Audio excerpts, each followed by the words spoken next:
ये खबर KR मंगलम university द्वारा प्रस्तुत की गई है। स्ट्रेट ऑफ हॉर्मुज के पास ओमान तट पर वाणिज्यिक पोत MT सेंटिनेल पर हुए हमले में 3 भारतीय नाविकों की मौत की पुष्टि हो गई है। Forward seaman union of India यानी कि FSUI के महासचिव मनोज यादव ने इस घटना पर गहरा दुख जताते हुए एक बड़ा दावा किया कि अमेरिकी नौसेना बलों को जहाज पर सवार क्रू की राष्ट्रीयता के बारे में 101% जानकारी थी।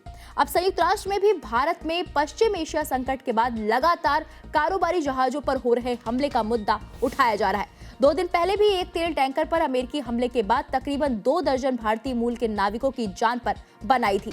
बाद में इन्हें ओमान सरकार की कोशिशों से बचाया गया। सीमैन यूनियन ऑफ इंडिया यानी कि FSUI की तरफ से बताया गया है कि अमेरिका की तरफ से किए गए हमले में मारे गए नाविकों के नाम आदित्य शर्मा और शिवानंद चौरसिया, और जो एक नाविक है उनका नाम है सुरेश, जो चीफ इंजीनियर है। इनकी मौत की पुष्टि हो गई है। जहाज पर कुल 24 भारतीय नाविक कार्यरत थे। अमेरिकी नौसेना के हमले में जहाज बुरी तरह क्षतिग्रस्त हो गया, जिसमें 21 भारतीय नाविकों को ओमान की नौसेना और हेलीकॉप्टरों की मदद से बचा लिया गया।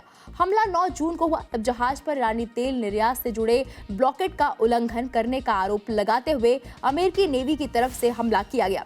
अमेरिकी सेंट्रल कमांड यानी कि सेंटकॉम का दावा है कि चेतावनियों के बावजूद जहाज आगे बढ़ा, जिसके बाद FA-18 फाइटर जेट से मिसाइल हमले किए गए। सीमैन यूनियन ऑफ इंडिया के महासचिव मनोज यादव ने परिवारों को सहायता मुहैया कराने और लापता नाविक की तलाश तेज करने की मांग की।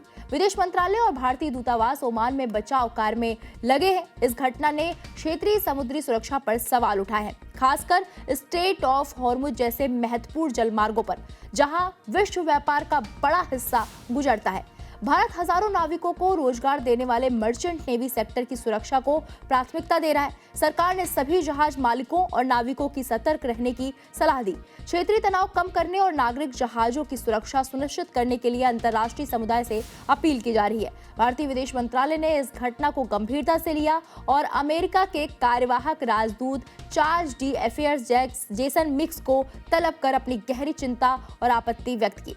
विदेश मंत्रालय के अतिरिक्त सचिव नागराज नायडू ने मिक्स को इस बारे में अपना नोट यानी कि डेमार्श सौंपा। भारत ने वाणिज्यिक जहाजों पर हमलों की निंदा की और क्षेत्रीय तनाव कम करने की अपील की। उसके बाद भारत ने संयुक्त राष्ट्र में भी पश्चिम एशिया संघर्ष के दौरान मर्चेंट जहाजों पर हो रहे हमलों पर गहरी चिंता जताई। भारतीय राजदूत पर्वत नैनी हरीश ने कहा कि इन हमलों से वैश्विक सप्लाई चेन बुरी तरह प्रभावित हो रही है, जिसका सीधा असर भारत समेत कई देशों पर पड़ रहा है। उन्होंने वाणिज्यिक जहाजों को निशाना बनाने की घटनाओं की निंदा की और वार्ता और कूटनीति के जरिए संघर्ष सुलझाने की मांग की। साथ ही फिलिस्तीन को अलग देश के रूप में स्थापित करने और लेबनान की संप्रभुता का सम्मान करने की भारत की पुरानी मांग को दोहराया। ये दूसरा ऐसा मामला है जब हाल के दिनों में ओमान के पास वाणिज्यिक जहाज पर हमला हुआ। इससे पहले MT मैवरिक्स टैंकर पर हमले में 24 भारतीय नाविकों को सुरक्षित बचा लिया गया था, जिसमें ओमान सरकार की त्वरित कार्रवाई सराहनीय रही। उस समय भारत ने कोई औपचारिक आपत्ति नहीं जताई, लेकिन मौजूदा घटना में मौत और लापता होने के बाद भारत ने सीधे तौर पर अमेरिका से अपनी चिंता जताई है।